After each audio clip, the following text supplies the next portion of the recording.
I do think more and more sports teams or athletes go to yoga because they see the value of it in many ways, not just physically, but mentally and emotionally, just to get a little bit to know yourself a bit deeper inside. So today's guest is Andi Wirz. I met Andi in 2017 when I was getting my 200-hour teacher training program with Allison West at Yoga Union Studio.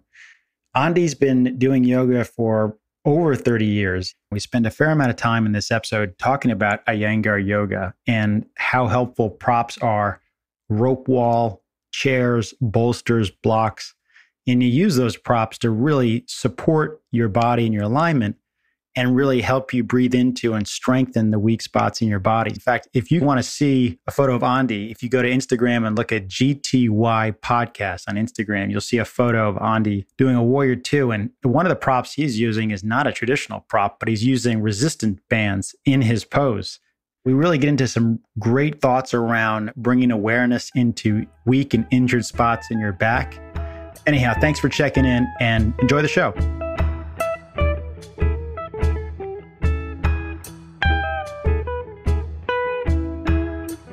Well, Andi, welcome to the show and thanks for joining us. Oh, you're welcome. I'm looking forward to it.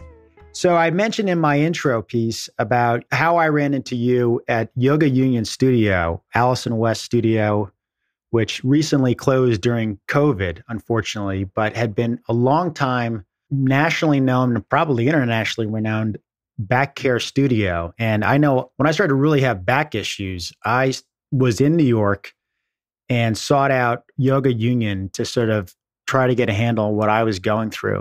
Along the way, I met some great teachers and you were one of them. So I wanted to reach out and have you join this podcast because I appreciated your style and the structure of classes as well.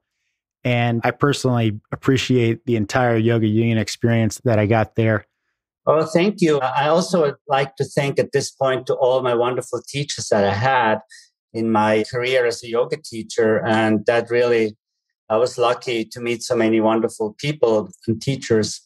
But yeah, so I moved to New York when I was 26. I was a physical education teacher in Switzerland and I loved dancing. I loved movement. And so I was introduced to dance in Switzerland and I thought, why shouldn't I try for a year to go to New York and pursue a dance career? And so I came here and started modern dance and I loved it and I stayed. I didn't go back. And as I was doing my dance training here, I had a good friend who was teaching this great movement class and she got into yoga and she started to introduce more and more asanas, yoga exercises into her class. And I was really intrigued and challenged and was new for me and I really liked it. And so I started taking class with her teacher. I started just like once a week and then I got really hooked to it and I took almost every day a class. So what was the first official yoga class, if you can remember? Yeah, it's funny. Somebody told me that this guy, Kevin Gardner, is a great teacher and that he teaches Saturday morning. I had no idea that it was an advanced class. And so I just went and when I arrived at the studio, he said, have you done yoga? And I said, yeah, with my friend. And he said, well, you have to do level 1, 2, and 3 before you can join my class. And so I said, I took off the Saturday morning. I really want to take the class. And he said, no way. And I don't know, he must have had a weak spot and he let me take the class, which is normally very unusual. And being a dancer, I was very good at copying movements. So that wasn't the problem to follow what he was doing, but I had no idea what I was doing, actually, looking back now. And he kind of ignored me. But at the end of the class, he didn't say anything. Meaning like he's probably not up for this stuff at this level and I'm just going to let him participate and not get injured. Yeah, I guess he was probably annoyed maybe that he even let me get in. But he saw that I was doing well. I was following in his instruction. I wasn't a distraction to the class. So he let me be. And at the end of the class, I can't remember, but I think he agreed that I can come back because he must have seen that. But he also told me I should start taking other classes, beginning classes, and which I did. I started taking with other teachers, and slowly I got more and more into it, and I got more accepted in that studio, and I was a regular student there. So let me jump in. First of all, what kind of studio and class was it? Because I know that lots of people come from different paths. Some come in the vinyasa flow, but what was this particular studio and class? Well, it was the Iyengar Institute in New York City, which my friend, introduced me to it. Otherwise, I wouldn't have known about it. And that was just a coincidence that it was that studio, but I'm happy it was the studio. And the Iyengar studio they have studios all over the world. And Mr. Iyengar was probably the most famous yoga teacher in the West. And he also wrote kind of the Bible of yoga. Everybody looks at that. He illustrated it with his photos, doing all the poses. And he was just like a very dominant figure in the yoga world. And I was very attracted to his style because he is very intelligent. He really breaks asanas apart. And I was very intrigued by it. He uses a rope wall and he uses other props that are very helpful to learn how to do asanas. It was super helpful for me when I was dealing with specific back issues or leg issues to have that kind of support. What would you say makes Iyengar such an effective yoga style for people who are either struggling with injuries or just working within their body? Yeah, that's a good question. I think, first of all, the breaking down of the asana, of the pose is very important, that he really builds up. Like you said, he uses props so that anybody can experience the pose. And he's very individualizing. So in a class, the teacher might interrupt the class and you look at the person and everybody goes and looks and the teacher explains on the person what he or she is doing the right way or how she can improve. And then you go back and you practice that on your own and see how can you support yourself. So in an Iyengar class, you really individualize the poses and you learn what you need in order to support yourself. And I think that's a very unique way. It's not just the flow where the teacher doesn't really correct much or just does kind of superficial corrections. It's a very deep way how to look at people and correct their poses. Yeah, that's helpful. So going back to your path, you started to get into Kevin Gardner's classes. You started to get into the Iyengar Institute of New York. Where did you go from there? I stayed with the Iyengar for a long time with the Institute. But then I started to explore some other styles that came up. Some were newer. Yoga was an evolving discipline and it got very popular. When I started, there were not that many studios. And now it's almost in every corner. It's like Starbucks can have everywhere a studio. I started like 1990, 1992, something around that. And yeah, at that point, there were a few studios in the city and the Iyengar was definitely one of the more popular ones. And from there, I started teaching privately. That's how I started. I was also working in a fitness center doing movement. And I slowly converted my people I worked with to yoga. And most of them stayed with me. And then I went private. And that's how I built my practice before I started teaching group classes. And you were teaching at Yoga Union for how long? Probably like 5 or 6 years, yeah. And were you teaching at other studios in the New York area? The one studio I'm teaching that's still open, it's called Samamkaya, and it's kind of an offspring of Yoga Union. They used to be together, the two owners, and then they split. And Deborah Wolk is now kind of the head of the Samamkaya, but we are a yoga co-op, a teacher co-op, which is very unique. And it's been working out. We were able to maintain our studio over the pandemic. So as a teacher and a practitioner, what does your yoga practice look like? How often do you do yoga for yourself? How do you design your home practice? And also, how do you think about designing your classes for your students? I try to do as much as I can yoga. I mean, There's almost no day where I don't do yoga. Sometimes it's longer. Sometimes, it's just a few minutes. But I also try to keep my yoga practice in whatever else I do. Yoga is not just when you do it in a studio. It's like how you carry yourself in life. So what I learn helps me for my daily life, my activities. And I teach almost every day a class. So I try to really build my classes. So I go into my studio and I have an idea what I want to do. And then I start exploring. And some days it comes faster. Some days it takes me longer to get a flow or an inspiration. But I basically never teach the same class. I always have a slight difference depending on the people who take my class too. When I know in advance who takes class, I kind of remember, oh, this person has this problem, this person this. So how can I address that? How can I build up my class so that everybody gets something? And so that's kind of like the process of how I build classes. So interesting when you talk about who's got this problem or who's got that problem. As we were talking offline a little bit, you spend quite a bit amount of time in both two very well-known studios in New York that have focuses on back care issues. So scoliosis, spondylolisthesis, stenosis, herniation, bulging discs, fusions. It's remarkable to see how detailed and focused and curated some of the classes are. And you're not going there for 90 minutes of just hardcore flow. You're going in there to learn how to isolate parts of your body and work on other parts of your body. I think there's a lot of fear when you've had chronic back issues to go into a yoga class and have something and hurt it more and not have that control or understanding about where we're going next in this posture. What's been your perspective on how yoga has benefited men and women for dealing with chronic back issues or just backs that need a little bit more length and strength?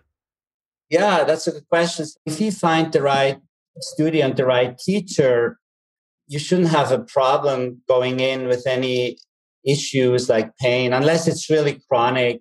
There's certain pains that you probably should just rest. But if you have like back issues and other, like you mentioned, all these different ways of spinal issues, there's many ways you can help people very slowly moving, taking the people into a slow, very gentle way of introducing certain asanas. And a lot has to do with traction, creating space in the spine, especially in the spine or in any joint, and then stabilizing and strengthening the area. And sometimes it can take a while, or you might just do a few exercises, a few poses, a few asanas in a class. But it's really about learning how to re-educate your body and how to be mindful in your daily life. Because if you twist and you hurt your spine, you want to be very mindful next time you twist or how you twist, where you initiate the movement from. So you learn a lot about your body through an injury. And if you go to a good teacher, the teacher can really help you to kind of create a path forward for your healing. So you mentioned traction. I know for some of us listening, that might just sound like they're wincing, thinking they're on a rack, some medieval rack being just lengthened by two ends of two chains. What is traction when you're thinking about helping get length in joints? Just help maybe illustrate that for the audience. Well, yeah, I mean, sometimes it can be a kind of like a real lengthening, that on each end of your body somebody pulls, but it's more like, we use the ropes in the studios I'm teaching. So we do like a down dog suspended from the rope around your hip. And then you go into down dog. So you have that traction coming from the rope. And then you can really relax and lengthen into the spine and create space. Or there's many different ways of creating traction with belts, but mostly we use props to do that, like yoga belts are great. And a lot of times in our class, the teacher comes and helps you to create traction, maybe pulls you in a gentle way. So there's a lot of hands-on in our teaching. And most people appreciate a gentle kind of tactile stimulus to feel where to lengthen or how to lengthen. Have you seen many examples in students that you've worked with over time where people make real strides and gains in not only improving their alignment, but particularly with back issues? Oh, yeah. I mean, there's so many testimonies that I was reading about Yoga Union and Samamkaya that some people say it saved my life. I could barely walk or was bent over. And then as I was practicing in these studios, I learned a lot. My posture improved, my whole awareness. Let's say in a scoliosis class, if you do one side a certain way, the other side, when you switch to the other side, you do it completely different because you learn how to not go into your patterns, but to work against your patterns. Yeah, I didn't have official scoliosis. I had some little curvature in my spine. A lot of that was due to injuries on one side or the other, like a super tight psoas or QL on one side, or maybe you had some multifidi or some muscles up your spine into your shoulders that were tight that were causing your shoulder to be off. And what I found is that the more I worked on mobility and stability in my spine and my rib cage, whatever functional scoliosis was there disappeared. Right. And the more that you're able to get into those deeper parts of your back, and it definitely takes time. It's not that the muscle's loosening up. It's more like your brain is connecting to that muscle and says, we know how to start learning how to contract you and move you. And over time, that just becomes easier and easier. The tension's gone, starts to leave. And pretty soon you've got this deeper, more subtle ability to intuit, but also engage those muscles that you really never even realized you were missing out on.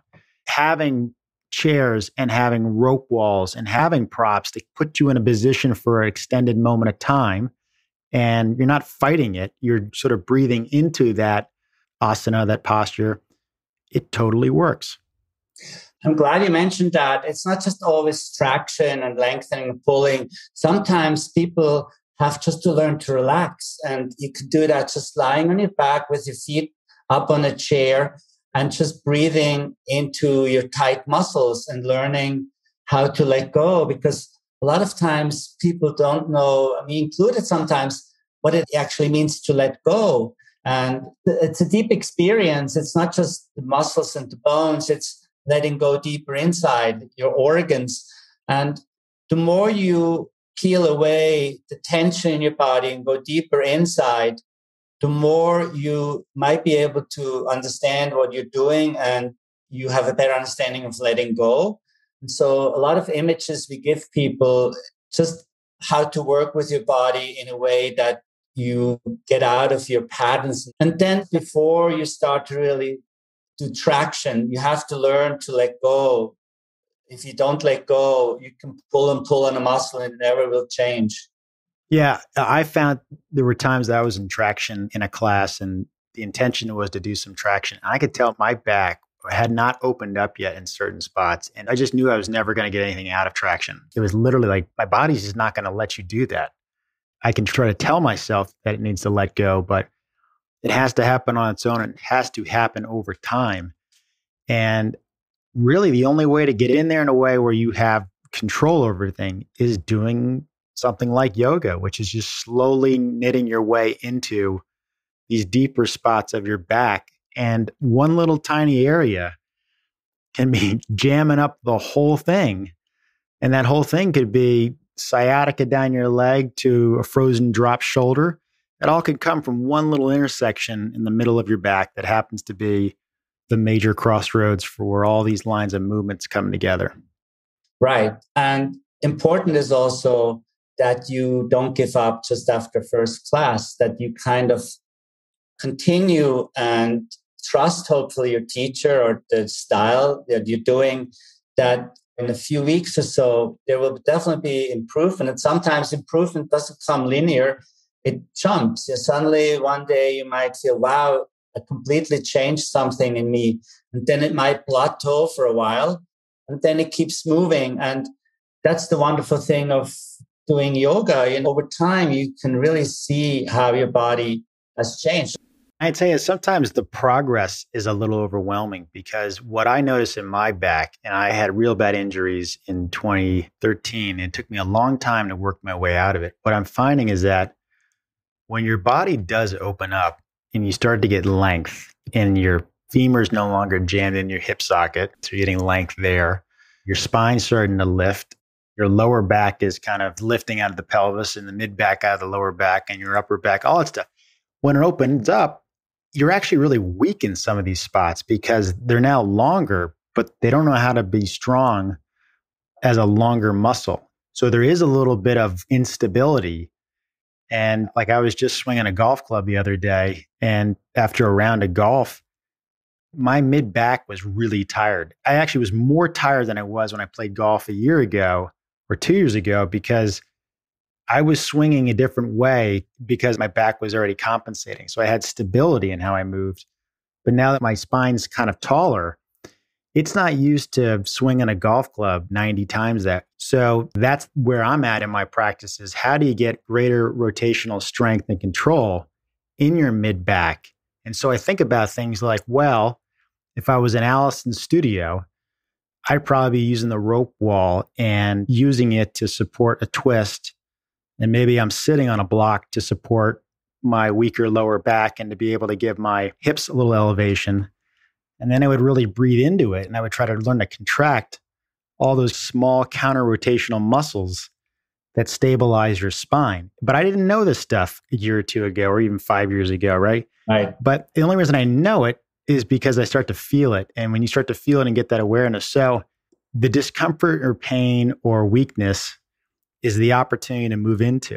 If you have a weak spot in your back, you can really learn to get in there and stabilize that weak spot, and you can make it a lot stronger. And then as you continue to age and have more injuries, you just know how to get to those weaker spots and build them up. And I think that's what I've gotten the most out of my yoga practice.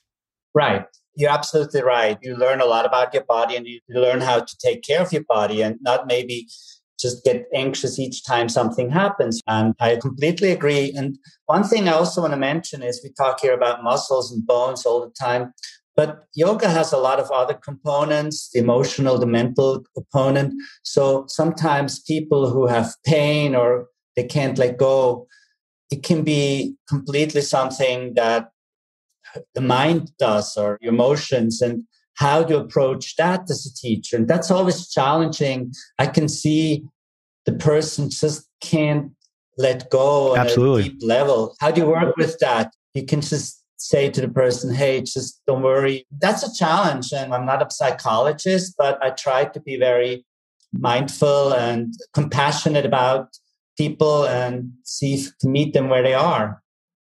Just having been through similar experiences myself where I didn't trust myself or my body to do certain things in certain poses. And I was probably right to kind of listen to myself. There's a deeper holding that's locking you down because you're super vigilant about not injuring your back or doing something. And that's where I think yoga and especially the props gives you that confidence to say, I can lean into this really like ugly looking but safe triangle pose because I got a hand on a block. I got another hand that's holding on a rope, and I can just breathe into that weak spot and spend some time there. And just breathing in and out of it in an easy way is helping that nervous system to say, we're going to go in here and work in this vulnerability. And you're right, like my back's tired. And if I'm on the back nine of a golf course, I'm definitely backing off because I'm tired. I'm not in control. The round's probably already butchered by then, so it doesn't matter what I score in these last 4 holes, right? But that all comes from this yoga practice. And that's why I think a lot of guys who are listening who do struggle with stamina in golf or they just don't have a lot of control, I think you could really improve your golf game, your tennis game, even your running. I think you start to tap into how do you breathe better? How do you move better? I mean, you know all about movement. I'm sure your dance background, in addition to yoga, has really helped you think about how you continue to have the best possible health as you get older and to be able to enjoy as much as you can at the same time, do it in a safe way. Well, I do hope so. You know, you never know. There's things that you can't always take care of, but definitely I have probably more tools how to deal with my body than maybe some other people. And, you know, talking about athletes, I do think yoga is a wonderful cross training. I've worked with clients who do play golf, very passionate, and I was helping them to improve their swing just from doing twists and being more aware of the alignment. So, and focus, you know, breathing, getting quiet, all that plays together and can improve your activity, whatever you do. And I do think more and more sports teams or athletes go to yoga because they see the value of it in many ways, not just physically, but mentally and emotionally, just to get a little bit to know yourself a little bit deeper inside. 100%. 100%. So we're getting to the end here. What's your advice to men who are listening to this podcast who haven't quite utilized yoga yet in any way that's really a consistent effort? Well, I do think if you look at it, how can I improve my other activities? If you're an athlete or if you sit a lot at the desk, how can I improve it? So the yoga will definitely, especially that style of yoga, will definitely help you to have more awareness and kind of learn how to sit better, more healthier. And maybe you just have to find a class that's maybe a little bit smaller. You get a lot of attention. Attention gives you props. Like either they don't want to slow down the class, or they don't want to look stupid, or they just can't keep up. I mean, this is also picking the right yoga class too. One of the problems with a lot of these vinyasa flow classes that are sort of a cardio workout is that it's hard to keep pace with them if you're someone who doesn't have a pretty established practice, or maybe you've got a twisted ankle that you're nursing. It's hard to stay in that flow, but definitely a smaller class. I say this on other interviews, like guys should just know, like get near a wall if you're new to yoga, because you can always put your hand on a wall if you don't have balance. And if you don't have balance, that means you're not probably not in a safe place. I mean, I have nothing against vinyasa classes, but sometimes you need a base for that. I see people go in such difficult poses and not aligned, and they injure themselves and they say, oh, yoga is not for me. I just injured myself. But if you go in a safe class with a good teacher, you're less likely going to get injured because the teacher will definitely make sure you're doing it right. And also, it never hurts to go up to the teacher and be like, hey, I'm new. My name is Dave or whatever. Right. And just say, like, I'm new. I kind of got a bit of a back issue. And I think sometimes yoga instructors, they'll probably appreciate getting a heads up. They might tell that student to just like, hey, take it easy or back off if you need to. I always appreciate when a teacher says, who's the first time in this class or this studio? It lets those people who maybe are not inclined to go to the teacher and say, hey, I'm new. And a lot of times the person who's checking you into class is the teacher themselves at the front desk. Right. And that's a great moment to sort of say, I'm new. No, I always like to be in class before the class starts and meet the people, the new, or even just to check in. You need the check-in time. How you feel today? Oh, maybe something happened. You hurt yourself, or if somebody's new, is there something I need to know? Do you have an injury? Do you have certain tightnesses that I need to know? Then as I look at the person during class, I get a better picture and I can make adjustments. But you're right. You should talk to the teacher just to make contact. I think you can have a better class that way. Absolutely. Well, Andi, it's great having you. It's been a long time. I appreciate you sharing some of your thoughts and your path on this podcast. And I really look forward to hopefully coming to one of your classes when things start to open up a bit more in the city. Yeah, you're always welcome. I would love to have you in class. And thank you for the opportunity. It was fun. Yeah, this was great. All right, Andi, thanks very much. And I'm sure we'll cross paths soon. Okay, take care. Take care.